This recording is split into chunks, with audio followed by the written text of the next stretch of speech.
विद्यार्थी मित्रांनो, स्वागत आहे तुमचे माझ्या YouTube चॅनलमध्ये। आज आपण इयत्ता 10वी विषय गणित भाग 2 मधील 5वे प्रकरण निर्देशक भूमिती या प्रकरणातील संकीर्ण प्रश्न संग्रह 5 मधील उदाहरण क्रमांक 11 ते 22 अभ्यासणार आहोत। चला तर मग सुरुवातीला आपण 11वे उदाहरण पाहू। P of 1 - 2 Q of 5 2 R of 3 - 1 S of -1 - 5 हे समांतरभुज चौकोनाचे शिरोबिंदू आहेत हे दाखवा। आता याचं उत्तर लिहिताना P Q R S हे समांतरभुज चौकोनाचे शिरोबिंदू आहेत हे आपल्याला दाखवायचे।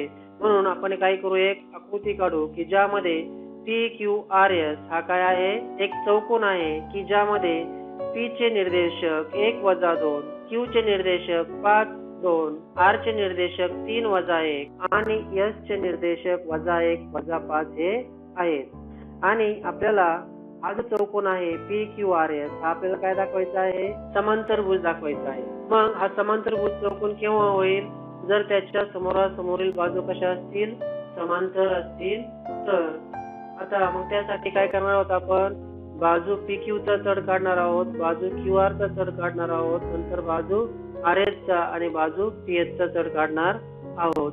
जर समोरासमोरील बाजूंचे चढ समान असतील तर समोरासमोरील बाजू काय आहेत, समांतर आहेत। म्हणून PQRS हे काय आहेत, समांतरभुज चौकोनाचे शिरोबिंदू आहेत हे आपण दाखवू शकतो।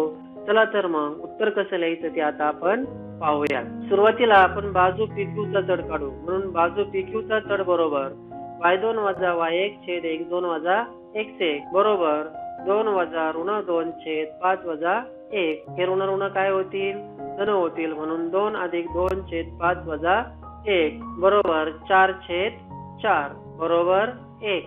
आकृतीत बाजू PQ चा चढ 1 हा दाखवलेला आहे, याला आपण विधान क्रमांक 1 म्हणू। तसंच बाजू QR चा चढ बरोबर y2 - y1 छेद 1 2 - x1 बरोबर -1 - 2 छेद 3 - 5 बरोबर -3 छेद -2 वजा काय होईल, अधिक होईल। म्हणून 3 छेद 2। आकृतीत बाजू QR चा चढ 3 छेद 2 दाखवलेला आहे, याला विधान क्रमांक 2 म्हणू। बाजू RS चा चढ बरोबर y2 - y1 छेद 1 2 - x1 बरोबर -5 -1 छेद -1 - 3 बरोबर -5 अधिक 1 छेद -4 बरोबर -4 छेद -4 ऋण काय होतील, धन होतील आणि 4 छेद 4 1। आकृतीत बाजू SR चा चढ 1 हा दाखवलेला आहे, त्याला आपण विधान क्रमांक 3 म्हणू। आणि बाजू PS चा चढ बरोबर y2 - y1 छेद 1 2 - x1 बरोबर -5 -2 छेद -1 1 बरोबर -5 अधिक 2 छेद -2 बरोबर -3 छेद -2 ऋण काय होईल, धन होईल। म्हणून बरोबर 3 छेद 2। आकृतीत PS चा चढ 3 छेद 2 हा दाखवलेला आहे, याला आपण विधान क्रमांक 4 म्हणू। म्हणून बाजू PQ चा चढ बरोबर बाजू RS चा चढ। आकृतीत तो चढ गुलाबी रंगाने दाखवलेला आहे, विधान 1 व 3 वरून। व बाजू QR चा चढ बरोबर बाजू PS चा चढ। आकृतीत तो चढ पिवळ्या रंगाने दाखवलेला आहे, त्याला कारण येईल विधान 2 व 4 वरून। म्हणून चौकोन PQRS मध्ये सम्मुख बाजूंचा चढ समान आहे, म्हणजे सम्मुख बाजू समांतर आहेत। म्हणून चौकोन PQRS समांतरभुज चौकोन आहे। म्हणून उत्तर काय येईल, P of 1 - 2 Q of S2 R of 3 - 1 आणि S of -1 - 5 हे चौकोन PQRS या समांतरभुज चौकोनाचे शिरोबिंदू आहेत। यानंतर आपण 12वे उदाहरण पाहू। जर P of 2 1 Q of -1 3 R of -5 -3 आणि S of -2 - 5 तर चौकोन PQRS हा आयत आहे हे दाखवा। या उदाहरणामध्ये आपल्याला चौकोन PQRS हा आयत दाखवायचा आहे। म्हणून आपण काय करू, एक चौकोन काढू की ज्याचे शिरोबिंदू PQRS हे आहेत आणि त्याचे कर्ण PR आणि QS हे दाखवलेले आहेत। आता हा जो चौकोन आहे हा काय आहे? आयत आहे आपल्याला दाखवायचे. जर चौकोनाच्या समोरासमोरील बाजू एकरूप असतील आणि त्याचे कर्ण जर एकरूप असतील किंवा कर्णांची लांबी आणि समोरासमोरील बाजूंची लांबी जर समान असेल तर तो काय असतो? आयत असतो. मग आपण काय करू? सुरुवातीला या चारही बाजूंची लांबी काढू. यामध्ये P चे निर्देशक 2 1, Q चे निर्देशक -5 -3, S चे निर्देशक -2 -5 आणि R चे निर्देशक -1 3 हे दिलेले आहेत. चला तर मग आपण काय करू? त्या चारही बाजूंची लांबी आणि कर्णांची लांबी काढू आणि समोरासमोरील लांबी समान आहेत की नाही, कर्णाची लांबी समान आहेत की नाही ते पाहू आणि त्यावरून PQRS हा आयत आहे की नाही ते आपण ठरवू. चला तर मग याचं उत्तर कसं लिहायचं ते आता आपण पाहूया. जेव्हा चौकोनाच्या सम्मुख बाजू समान लांबीच्या आणि कर्ण समान लांबीचे असतात तेव्हा तो चौकोन आयत असतो. याला आपण विधान क्रमांक 1 म्हणू. म्हणून अंतराच्या सूत्रानुसार सम्मुख बाजूंची लांबी काढू. म्हणून PQ बरोबर वर्गमुळात x2 वजा x1 वर्ग अधिक y2 वजा y1 वर्ग बरोबर वर्गमुळात -1 -2 चा वर्ग अधिक 3 -1 चा वर्ग बरोबर वर्गमुळात -3 चा वर्ग अधिक 2 चा वर्ग बरोबर वर्गमुळात 9 अधिक 4 बरोबर वर्गमुळात 13. आकृतीत PQ ची लांबी वर्गमुळात 13 ही दाखवलेली आहे. याला आपण विधान क्रमांक 2 म्हणू. आता QR बरोबर वर्गमुळात -5 -1 चा वर्ग अधिक -3 -5 चा वर्ग डायरेक्ट किमती ठेवल्या बरोबर वर्गमुळात -5 अधिक 1 चा वर्ग अधिक 6 चा वर्ग बरोबर वर्गमुळात 4 चा वर्ग अधिक 6 चा वर्ग बरोबर वर्गमुळात 16 अधिक 36 बरोबर वर्गमुळात 52. याला आपण सुपररूप देऊ बरोबर 13 52 बरोबर 2 वर्गमुळात 13. आकृतीत QR ची लांबी 2 वर्गमुळात 13 ही दाखवलेली आहे. याला आपण विधान क्रमांक 3 म्हणू.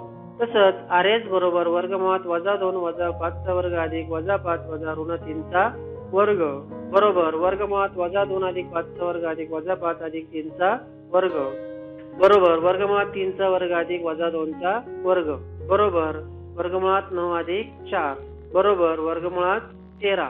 आकृतीत वर्गमुळात 13 ही किंमत दाखवलेली आहे. याला आपण विधान क्रमांक 4 म्हणू. आणि PS बरोबर वर्गमुळात -2 -2 चा वर्ग अधिक -5 -1 चा वर्ग बरोबर वर्गमुळात -4 चा वर्ग अधिक 6 चा वर्ग बरोबर वर्गमुळात 16 अधिक 36 बरोबर वर्गमुळात 52 बरोबर 4 गुणिले 13 13 52 बरोबर 2 वर्गमुळात 13. आकृतीत PS ची लांबी 2 वर्गमुळात 13 ही दाखवलेली आहे. याला आपण विधान क्रमांक 5 म्हणू. आता आपण कर्णांची लांबी काढू. म्हणून अंतराच्या सूत्रानुसार कर्णाची लांबी PR बरोबर वर्गमुळात -5 -2 चा वर्ग अधिक -3 -1 चा वर्ग बरोबर वर्गमुळात -7 चा वर्ग अधिक 4 चा वर्ग बरोबर वर्गमुळात 49 अधिक 16 बरोबर वर्गमुळात 65. याला आपण विधान क्रमांक 6 म्हणू. आकृतीत वर्गमुळात 65 ही कर्ण PR ची लांबी दाखवलेली आहे. त्याच पद्धतीने कर्ण QS बरोबर वर्गमुळात -2 -1 चा वर्ग अधिक -5 -3 चा वर्ग बरोबर वर्गमुळात -2 अधिक 1 चा वर्ग अधिक -8 चा वर्ग बरोबर वर्गमुळात -1 चा वर्ग अधिक -8 चा वर्ग बरोबर वर्गमुळात 1 अधिक 64 बरोबर वर्गमुळात 65. आकृतीत वर्गमुळात 65 ही संख्या दाखवलेली आहे. याला आपण विधान क्रमांक 7 म्हणू.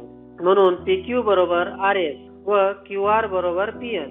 विधान 2 3 4 व 5 वरून म्हणजे समोरासमोरील बाजू काय झाल्या? एकरूप झाल्या. याला आपण विधान क्रमांक 8 म्हणू. तसेच कर्ण PR बरोबर कर्ण QS. विधान 6 व 7 वरून याला आपण विधान क्रमांक 9 म्हणू. आता त्या चौकोनाच्या समोरासमोरील बाजू आणि कर्ण एकरूप आहेत म्हणून चौकोन PQRS काय आहे? आयत आहे. याला कारण येईल विधान 1 8 व 9 वरून. यानंतर आपण उदाहरण क्रमांक 13 अभ्यास. A ऑफ -1 1 B ऑफ 5 3 आणि C ऑफ 3 5 हे शिरोबिंदू असलेल्या त्रिकोणाच्या मध्यगांच्या लांबी काढा. आपल्याला या उदाहरणामध्ये त्रिकोणाचे शिरोबिंदू आणि त्याचे निर्देशक दिलेले आहेत. तर काय करायचे, त्रिकोणाच्या मध्यगांची लांबी काढायची आहे. त्याची उकल पाहताना सुरुवातीला आपण एक त्रिकोण काढू, त्रिकोण ABC, की ज्यामध्ये त्याच्या शिरोबिंदू A चे निर्देशक -1 शिरोबिंदू B चे निर्देशक 5-3 आणि शिरोबिंदू C चे निर्देशक 3-5 हे आहेत. आता आपल्याला या त्रिकोणामध्ये मध्यगांची लांबी काढायची, म्हणून सुरुवातीला आपण AD ही एक मध्यगा घेतली, तसंच BE ही दुसरी मध्यगा आहे आणि CF ही तिसरी मध्यगा आहे आणि आपल्याला या तिन्ही मध्यगांची काय करायची आहे, लांबी काढायची आहे. सुरुवातीला आपण काय करू, या बिंदूचे निर्देशक काढू, D या बिंदूचे निर्देशक काढू आणि नंतर मग अंतराच्या सूत्रानुसार आपल्याला AD ची लांबी काढता येईल. त्याच पद्धतीने E आणि F या बिंदूचे निर्देशक काढू मध्यबिंदूच्या सूत्रानुसार, कारण AD ही मध्यगा आहे म्हणजे D हा काय झाला, मध्यबिंदू झाला. त्याच पद्धतीने EF हे सुद्धा काय आहेत, मध्यबिंदू आहेत. सुरुवातीला त्यांचे निर्देशक काढू आणि अंतराच्या सूत्रानुसार मग मध्यगांची लांबी काढता येईल. चला तर मग याचं उत्तर कसं लिहायचं ते आता आपण पाहूयात. समजा त्रिकोण ABC मध्ये A ऑफ -1 बरोबर x1 y1, B ऑफ 5-3 बरोबर x2 y2 आणि C ऑफ 3-5 बरोबर x3 y3 हे शिरोबिंदू आहेत. तसंच त्रिकोण ABC मध्ये शिरोबिंदू A मधून रेख AD, शिरोबिंदू B मधून रेख BE व शिरोबिंदू C मधून रेख CF या मध्यगा आहेत. म्हणून बाजू AB च्या मध्यबिंदू F चे निर्देशक बरोबर x1 अधिक x2 छेद 2 आणि y1 अधिक y2 छेद 2. आता ह्या किमती आपण ठेवून बरोबर -1 अधिक 5 छेद 1 वजा -3 1 अधिक -3 छेद 2 बरोबर 4 छेद 2 वजा 2 छेद 2 बरोबर 2 वजा 1. आकृतीत बिंदू F चे निर्देशक 2 वजा 1 हे दाखवलेले आहेत. आता आपल्याला बिंदू F चे निर्देशक मिळाले, म्हणून F 2 वजा 1 व C 3-5 या बिंदूतून जाणाऱ्या CF या मध्यगेची लांबी अंतराच्या सूत्रानुसार काढू. आकृतीत ती मध्यगा काळ्या रंगाने दाखवलेली आहे. FC बरोबर वर्गमुळात 3 वजा 2 चा वर्ग अधिक 5 वजा ऋण 1 चा वर्ग बरोबर वर्गमुळात 1 चा वर्ग अधिक 6 चा वर्ग बरोबर वर्गमुळात 1 अधिक 36 बरोबर वर्गमुळात 37. आकृतीत CF ची लांबी वर्गमुळात 37 ही दाखवलेली आहे. आता बाजू BC च्या मध्यबिंदू D चे निर्देशक बरोबर x2 अधिक x3 छेद 2 y2 अधिक y3 छेद 2 बरोबर 5 अधिक 3 छेद 2 वजा 3 अधिक 5 छेद 2 बरोबर 8 छेद 2 2 छेद 2 बरोबर 4-1. आकृतीत बिंदू D चे निर्देशक 4-1 हे दाखवलेले आहेत. आता आपल्याला बिंदू D आणि A चे निर्देशक माहिती, म्हणून अंतराच्या सूत्रानुसार आपण AD चं माप काढू. म्हणून D ऑफ 4-1 व A ऑफ -1 या बिंदूतून जाणाऱ्या AD मध्यगेची लांबी अंतराच्या सूत्रानुसार आकृतीत ती मध्यगा काळ्या रंगाने दाखवलेली आहे. AD बरोबर वर्गमुळात -1 वजा 4 चा वर्ग अधिक 1 वजा 1 चा वर्ग बरोबर वर्गमुळात वजा 5 चा वर्ग अधिक 0 चा वर्ग बरोबर वर्गमुळात 25 बरोबर वर्गमुळात 5. आकृतीत AD ची लांबी 5 ही दाखवलेली आहे आणि बाजू AC च्या मध्यबिंदू E चे निर्देशक बरोबर x1 अधिक x3 छेद 2 y1 अधिक y3 छेद 2 बरोबर वजा 1 अधिक 3 छेद 2 1 अधिक 5 छेद 2 बरोबर 2 छेद 2 बरोबर 1 2. आकृतीत बिंदू E चे निर्देशक 1 2 हे दाखवलेले आहेत. E चे आणि B चे निर्देशक माहिती, म्हणून अंतराच्या सूत्रानुसार आपण BE ची लांबी काढू. म्हणून E ऑफ 1 2 आणि B ऑफ 5 वजा 3 या बिंदूतून जाणाऱ्या BE मध्यगेची लांबी अंतराच्या सूत्रानुसार आकृतीत ती मध्यगा काळ्या रंगाने दाखवलेली आहे. AD बरोबर वर्गमुळात 5 वजा 1 चा वर्ग अधिक वजा 3 चा वर्ग बरोबर वर्गमुळात 4 चा वर्ग वजा 6 चा वर्ग बरोबर वर्गमुळात 16 अधिक 36 बरोबर वर्गमुळात 52 बरोबर 13 चौक 52 बरोबर 2 वर्गमुळात 13. म्हणून ए ऑफ वजा 1 1, बी ऑफ 5 वजा 3 आणि सी ऑफ 3 5 हे शिरोबिंदू असलेल्या त्रिकोणाच्या मध्यभागांची लांबी अनुक्रमे 5 वर्गमुळात 37 व 2 वर्गमुळात 13 ही आहे. यानंतर आपण 14वे उदाहरण पाहू. जर डी ऑफ वजा 7 6, ई ऑफ 8 5 आणि एफ ऑफ 2 वजा 2 हे त्रिकोणाच्या बाजूंचे मध्यबिंदू असतील तर त्या त्रिकोणाच्या मध्यगा संपात बिंदूचे निर्देशक काढा. आता आपल्याला डी ई एफ हे त्या त्रिकोणाच्या बाजूच्या मध्यबिंदूंचे निर्देशक दिलेले आहेत. म्हणून उकल पाहत असताना आपण एक त्रिकोण एबीसी काढू की ज्यामध्ये बिंदू डी हा बाजू AB चा मध्यबिंदू आहे, बिंदू ई हा बाजू BC चा मध्यबिंदू आहे आणि बिंदू F हा बाजू AC चा मध्यबिंदू आहे. आपल्याला या तीनही मध्यबिंदूंचे निर्देशक दिलेले आहेत. ते अनुक्रमे डी चा निर्देशक वजा 7 6 आकृतीत दाखवलेला आहे, ई चा निर्देशक 8 5 आणि एफ चा निर्देशक 2 वजा 2 हा आहे. यावरून आपल्याला मध्यगा संपात बिंदूचे निर्देशक काढायचे आहेत. मग आकृतीमध्ये समजा CD आकृतीत दाखवलेली पहा CD AE आणि BF मध्यगा दाखवलेल्या आहेत. तसंच निर्देशक x1 y1, B चे निर्देशक x2 y2, C चे निर्देशक x3 y3 हे आहेत आणि आपल्याला बिंदू G चे निर्देशक xy हे काढायचे आहेत. आपल्याला सुरुवातीला काय करावं लागणार आहे? ABC म्हणजे x1 y1 x2 y2 x3 y3 चे निर्देशक काढावे लागतील. ते कसे काढायचे ते आता आपण पाहूयात. चला तर मग याचं उत्तर कसं लिहायचं ते आता आपण पाहूयात. समजा त्रिकोण ABC मध्ये A of x1 y1, B of x2 y2 आणि C ऑफ x3 y3 हे शिरोबिंदू आहेत. बाजू AB, बाजू BC व बाजू AC चे D ऑफ वजा 7 6, E ऑफ 8 5 आणि F ऑफ 2 वजा 2 हे मध्यबिंदू आहेत. म्हणून बाजू AB च्या मध्यबिंदू D चे निर्देशक बरोबर x1 अधिक x2 छेद 2 y1 अधिक y2 छेद 2 या सूत्रानुसार. म्हणून वजा 7 6 बरोबर x1 अधिक x2 छेद 2 y1 अधिक y2 छेद 2. आता या ठिकाणी आपल्याला हा काय आहे? मध्यबिंदूच्या मध्ये आपण पाहिलेले या बिंदू आणि हा बिंदू काय आहे? समान आहे. तसंच हा बिंदू आणि हा बिंदू आपण काय करू? कम्पेअर करू. म्हणून x1 अधिक x2 छेद 2 बरोबर वजा 7 व y1 अधिक y2 छेद 2 बरोबर 6. म्हणून x1 अधिक x2 बरोबर वजा 7 गुणिले 2. तिकडे भागिले तिकडे गेल्यानंतर काय झालं? गुणिले झालं. व y1 अधिक y2 बरोबर 6 गुणिले 2. म्हणून x1 अधिक x2 बरोबर वजा 14 व y1 अधिक y2 बरोबर 12 ही अनुक्रमे समीकरण 1 व 2 आहेत. त्याचप्रमाणे बाजू BC च्या मध्यबिंदू E चे निर्देशक x2 अधिक x3 छेद 2 y2 अधिक y3 छेद 2. म्हणून 8 5 बरोबर x2 अधिक x3 छेद 2 y2 अधिक y3 छेद 3.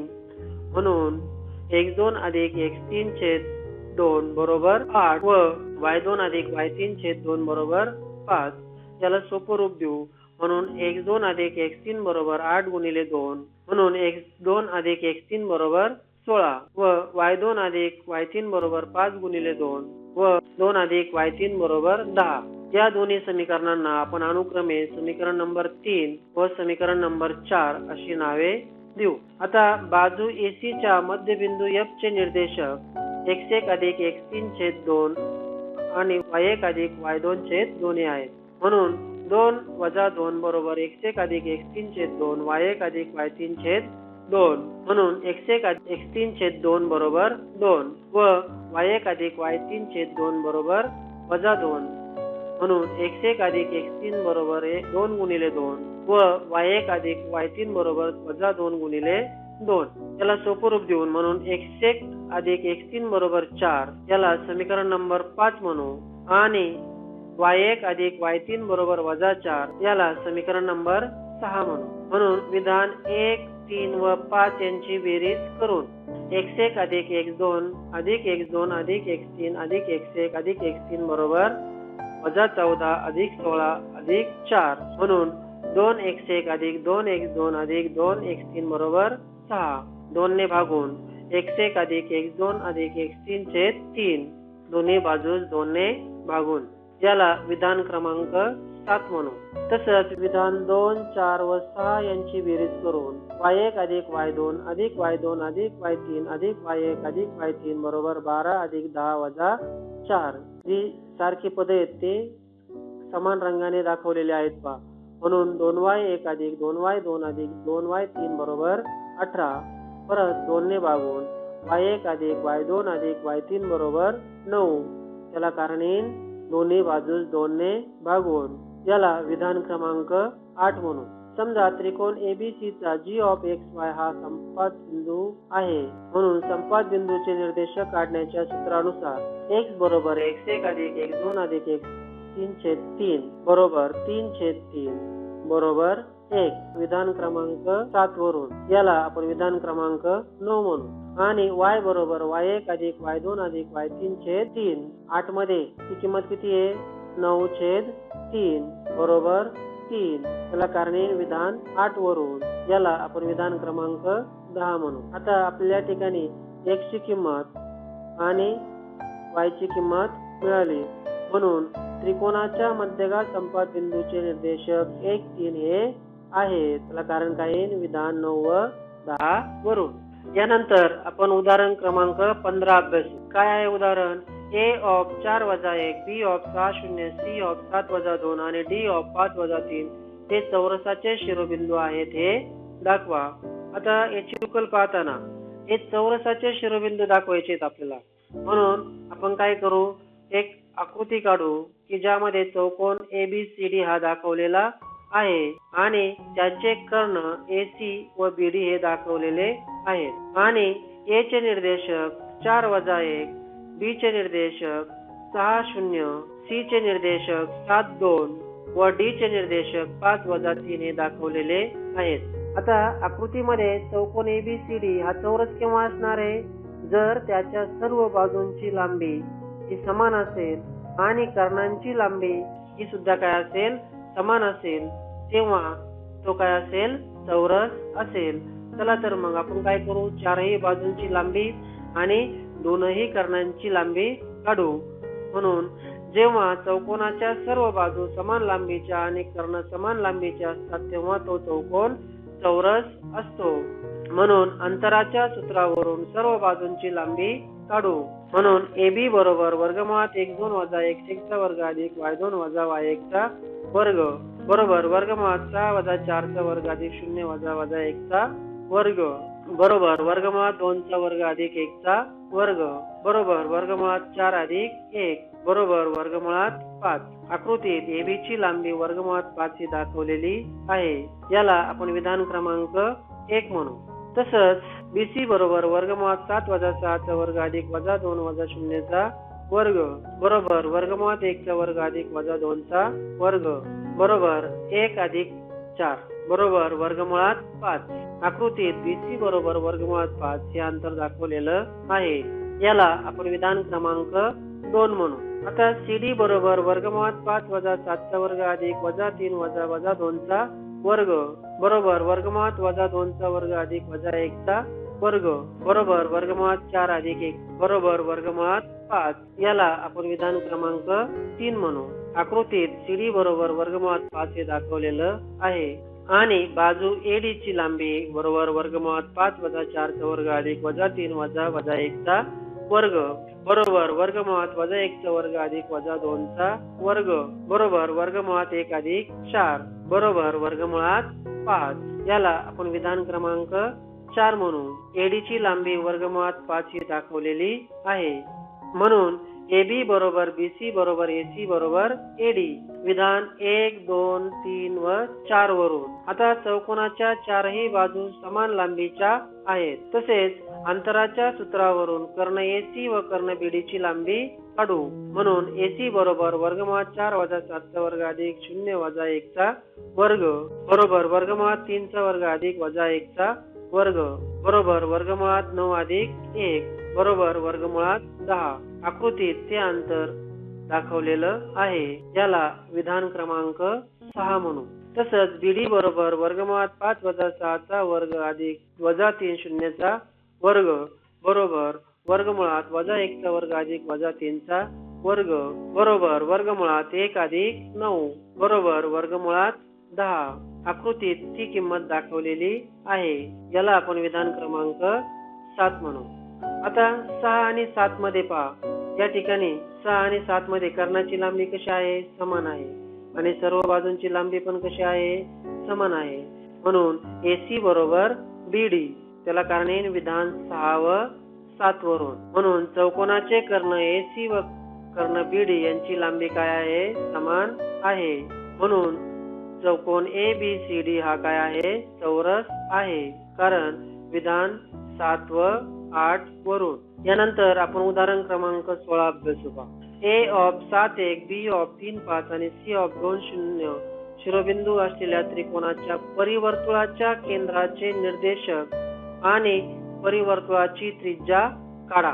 तर याची उकल पाहत असताना आपण त्रिकोण ABC च एक परिवर्तुळ आकृतीमध्ये दाखवलेलं आहे की ज्यामध्ये बिंदू A चे निर्देशक 7 1, बिंदू B चे निर्देशक 3 5, बिंदू C चे निर्देशक 2 0 आणि त्या परिवर्तुळाचं केंद्र M ऑफ XY हे दाखवलेले आहेत. आपल्याला परिवर्तुळाची त्रिज्या म्हणजे MB, MC आणि MA पैकी कोणतेही एक अंतर काढायचं आणि केंद्राचे म्हणजे M चे निर्देशक काढायचे आहेत. चला तर मग याचं उत्तर कसं लिहायचं ते आता आपण पाहू. समजा त्रिकोण ABC मध्ये M ऑफ XY हे परिकेंद्र आहे. म्हणून M हा बिंदू A, B व C पासून समदूर आहे. म्हणून MA वर्ग बरोबर MB वर्ग बरोबर MC वर्ग. त्याला आपण विधान क्रमांक 1 म्हणू. म्हणून MA वर्ग बरोबर MB वर्ग.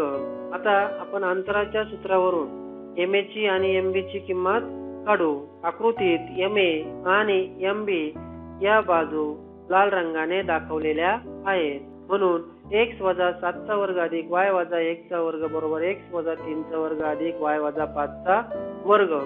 यामध्ये आपण A वजा B आणि A अधिक B चे विस्तार समीकरण वापरणार आहोत. म्हणून x वर्ग वजा 14x अधिक 49 अधिक y वर्ग वजा 2y अधिक 1 आणि x वजा 3 चा विस्तार काय येईल? x वर्ग वजा 6x अधिक 9. तसंच y वजा 5 चा विस्तार y वर्ग वजा 10y अधिक 25. आता जे समान रंगाने दाखवलेले पहा ते पद समीकरणाच्या दोन्ही बाजूस आहेत आणि दोन्हीच पण काय आहे? समान चिन्ह आहे. म्हणून ते काय होतील? कॅन्सल होतील. उरलेले पद म्हणून बरोबर वजा 14x वजा 2y अधिक 50 बरोबर वजा 10y अधिक 34. त्याला सोपं रूप देऊ आपण. म्हणून वजा 14x अधिक 6x वजा 2y अधिक 10y बरोबर 34 वजा 50. म्हणजे चल असणारी पद एका बाजूला घेतली आणि संख्या एका बाजूला घेतल्या. म्हणून वजा 8x अधिक 8y बरोबर वजा 16. आता समीकरणाच्या दोन्ही बाजूस वजा 8 ने गुणू.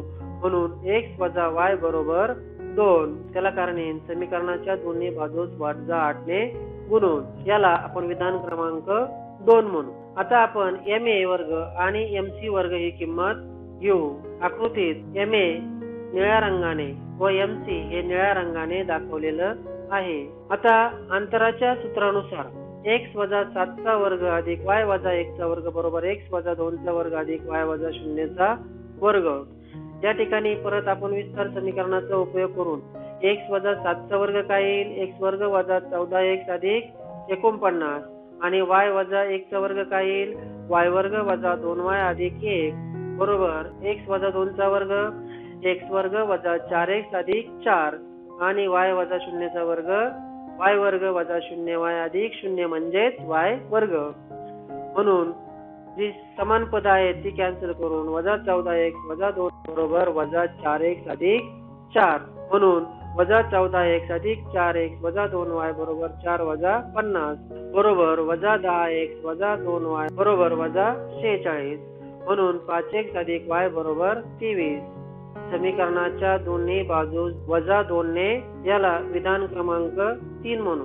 आता समीकरण 2 व 3 यांची बेरीज करू. म्हणून x वजा y बरोबर 2 आणि 5x अधिक y बरोबर 23. त्या दोन्हींची काय करणार आहोत आपण? बेरीज करणार आहोत. आता या ठिकाणी हे ऋण धन काय होईल? कॅन्सल होईल.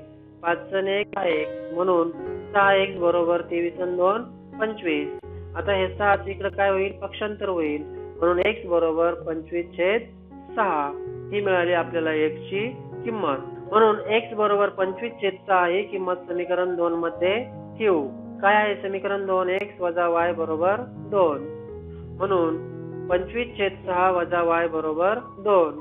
म्हणून y बरोबर 25/6 वजा 2. या ठिकाणी काय केलं? याचं पक्षांतर केलं आणि सर्व चिन्ह बदलली. म्हणून तिरकस गुणाकार करून 25 वजा 12/6 बरोबर 13/6. म्हणून y ची किंमत किती आली? 13/6. म्हणून परिकेंद्राचे निर्देशक 25/6 13/6 हे आहेत. आकृतीत ते दाखवलेले आहेत. आता m ऑफ 25/6 13/6 व c ऑफ 2 0 आकृतीत ते अंतर पिवळ्या रंगाने दाखवलेलं आहे. ती काय आहे? परिवर्तुळाची त्रिज्या आहे.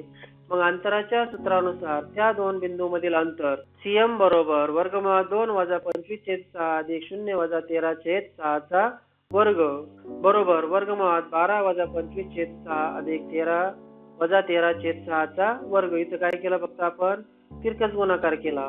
बरोबर वर्गमुळात 13/6 चा वर्ग अधिक वजा 13/6 चा वर्ग बरोबर वर्गमुळात 2 गुणिले वजा 13/6 हे दोनदा आलेले आहेत पहा. आणि याचा वर्ग, याचं वर्गमूळ काय येईल?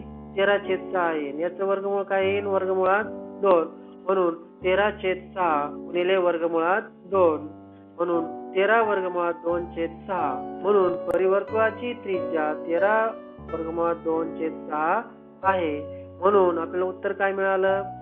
परिवर्तुळाच्या केंद्राचे निर्देशक 25/6 13/6 हे आहेत आणि परिवर्तुळाची त्रिज्या 13 वर्गमुळात 2/6 ही आहे. यानंतर आपण 17वे उदाहरण पाहू.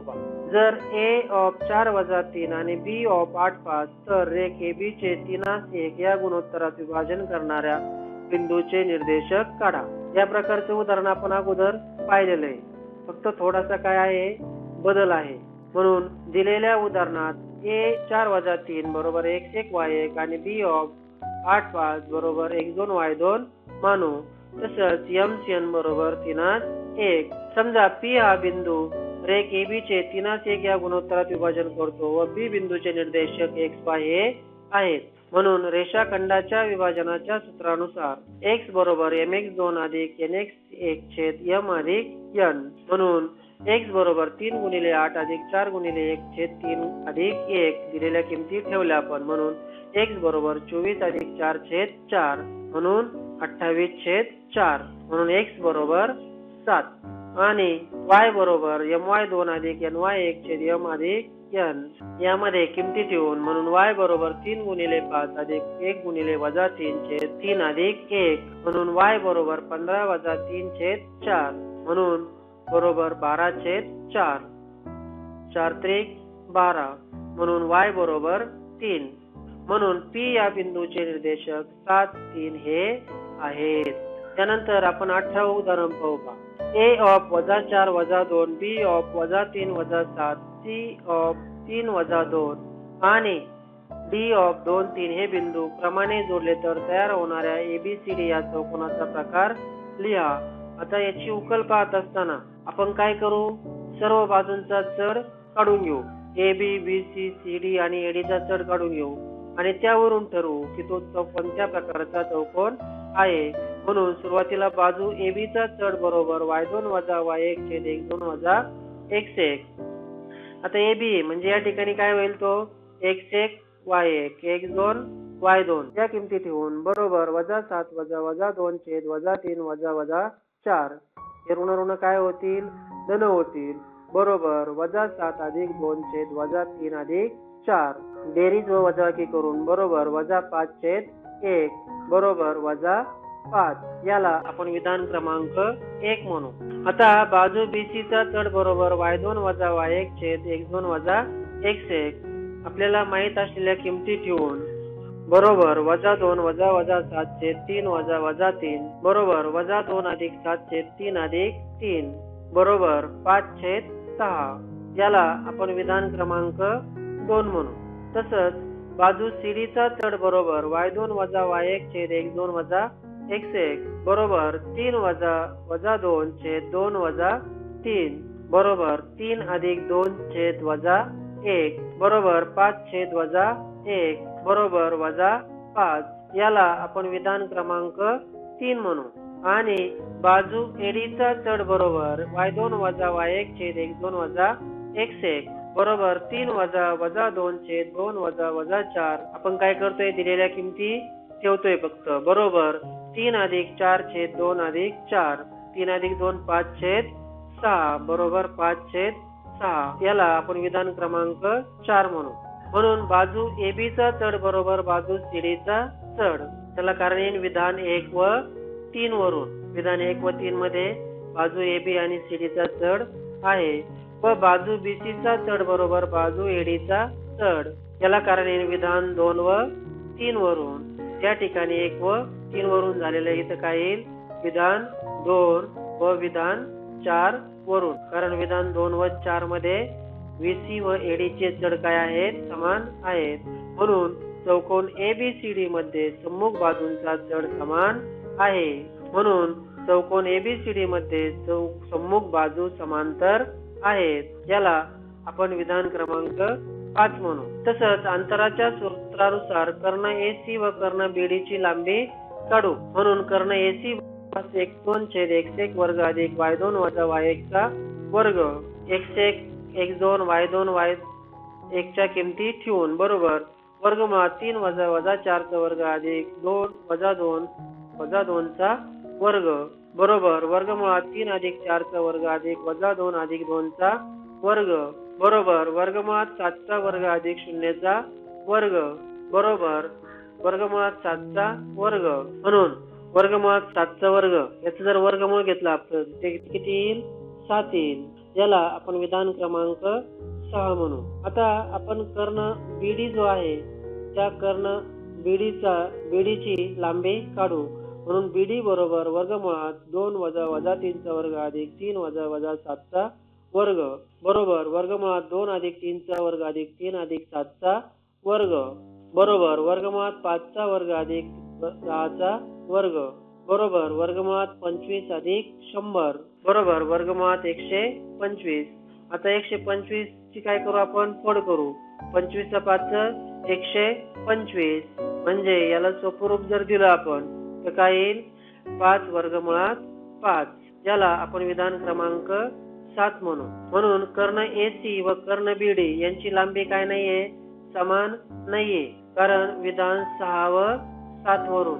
म्हणून चौकोन ABCD चे कर्ण असमान लांबीचे आहेत. याला आपण विधान क्रमांक 8 म्हणू. म्हणून चौकोन ABCD हा समांतरभुज चौकोन आहे. कारण त्याच्या समोरासमोरील बाजूचे चढ काय आहेत, समान कर्ण काय आहेत, असमान लांबीचे आहेत. त्याला कारण आहे विधान 5 व 8 वरून. यानंतर आपण उदाहरण क्रमांक 21 अभ्यासू.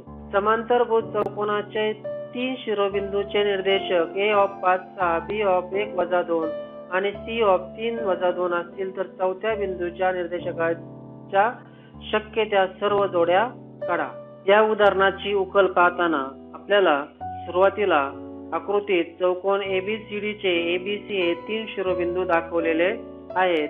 आकृतीमध्ये पहा, ABC हे चौकोन ABCD चे शिरोबिंदू दाखवलेले आहेत की ज्यामध्ये A चे निर्देशक 5 6, B चे निर्देशक 1 2, C चे निर्देशक 3 2 हे आहेत. आता चौथा शिरोबिंदू जो आहे तो एकतर हा असू शकतो किंवा या बाजूला असू शकतो किंवा या बाजूला असू शकतो.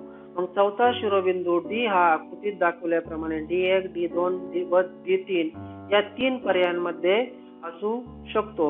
आकृतीत पाहतो D1 हा D2 आणि हा D3 या पद्धतीने तो असू शकतो की ज्यामध्ये D1 चे निर्देशक x1 y1, D2 चे निर्देशक x2 y2 आणि D3 चे निर्देशक x3 y3 हे आहेत.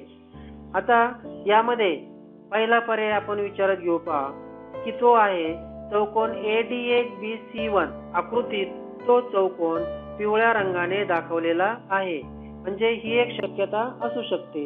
दुसरा चौकोन ABD2C. ABD2C. आकृतीत तो चौकोन निळ्या रंगाने दाखवलेला आहे, म्हणजे ही एक शक्यता असू शकते. तसंच पर्याय तिसरा काय असू शकतो की चौकोन ABD3C. आकृतीत तो चौकोन राखेरी रंगाने दाखवलेला आहे. हे 3 समांतरभुज चौकोन मिळतात. समांतरभुज चौकोनाचे कर्ण परस्परांना दुभागतात, म्हणून प्रत्येक पर्यायामध्ये कर्णाचा छेदनबिंदू हाच त्यांचा मध्यबिंदू असेल. पहा, पहिल्या चौकोनात AB हा एक काय आहे, त्याचा कर्ण आहे. दुसऱ्या चौकोनात BC हा त्याचा काय आहे, कर्ण आहे, लाल रंगाने दाखवलेला आहे आकृतीमध्ये. आणि तिसऱ्या पर्यायामध्ये AC हा त्याचा काय असणार आहे, कर्ण असणार आहे. आणि त्यांचा छेदनबिंदू हाच काय असणार आहे, मध्यबिंदू असणार आहे. म्हणून आपण पर्याय 1 पाहू. चौकोन AD1BC मध्ये कर्ण CD1 च्या मध्यबिंदूचे निर्देशक बरोबर कर्ण AB च्या मध्यबिंदूचे निर्देशक. आकृतीत कर्ण AB हा निळ्या रंगाने आणि कर्ण DXC हा सुद्धा निळ्या रंगाने दाखवलेला आहे. म्हणून x1 + 3/2 बरोबर 5+1/2 व y1 - 2/2 बरोबर 6-2/2. या ठिकाणी आपण मध्यबिंदूचं सूत्र वापरतोय, डायरेक्ट लिहिलेलं आहे. म्हणून x1 + 3 बरोबर 6 व y1 - 2 बरोबर 4. म्हणून x1 बरोबर 6 - 3 व y1 बरोबर 4+2. म्हणून x1 बरोबर 3 व y1 बरोबर 6. म्हणून D1 ऑफ x1 y1 बरोबर 3, 6. हे आपल्याला पहिल्या पर्यायाचे निर्देशक मिळाले. आता दुसऱ्या पर्यायामध्ये आता आपण पर्याय 2 ची शक्यता पाहू पहा की चौकोन ABD2C मध्ये आकृतीत तो चौकोन निळ्या रंगाने दाखवलेला आहे. कर्ण AD2 च्या मध्यबिंदूचे निर्देशक व कर्ण BC च्या मध्यबिंदूचे निर्देशक हे दोन्ही पण काय असणार आहेत, समान असणार आहेत. आकृतीत ते लाल रंगाने दाखवलेले आहेत, कारण या ठिकाणी या दोन्ही कर्णाच्या मध्यबिंदूचे निर्देशक काय असणार आहेत, समान असणार आहेत किंवा एकच असणार आहेत. म्हणून x2 + 5/2 बरोबर 3+1/2 व y2 + 6/2 बरोबर 2/2. म्हणून x2 + 5 बरोबर 4 व y2 + 6 बरोबर -4. म्हणून x2 बरोबर 4 - 5 व y2 बरोबर -4 - 6. म्हणून x बरोबर -1 व y2 बरोबर -10. म्हणून D2 x2 y2 बरोबर -1 -10. या ठिकाणी D1 न लिहिता या ठिकाणी काय पाहिजे, हा D2 पाहिजे. म्हणजे D2 चे निर्देशक मिळाले x2 y2 बरोबर -1 -10. आता आपण पर्याय 3 पाहू पहा. चौकोन ABCD3 मध्ये आकृतीत तो चौकोन लाल रंगाने दाखवलेला आहे. कर्ण AC च्या मध्यबिंदूचे निर्देशक व कर्ण BD3 च्या मध्यबिंदूचे निर्देशक हे काय आहेत, समान आहेत. आकृतीत ते कर्ण पिवळ्या रंगाने दाखवलेले आहेत. म्हणून 1+x3/2 बरोबर 5+3/2 व -2 + y3/2 बरोबर 6-2/2. म्हणून 1+x3 बरोबर 8 व -2 + y3 बरोबर 4. म्हणून x3 बरोबर 8 - 1 व y3 बरोबर 4+2. म्हणून x3 बरोबर 7 व y3 बरोबर 6. म्हणून D3 x3 y3 चे निर्देशक 7, 6 हे आहेत. आपल्याला त्या तिन्ही शक्यतांचे बिंदूंचे निर्देशक मिळालेले आहेत. म्हणून चौथ्या शिरोबिंदूचे शक्य ते निर्देशक 3, 6, -1, -10 व 7, 6 हे आहेत.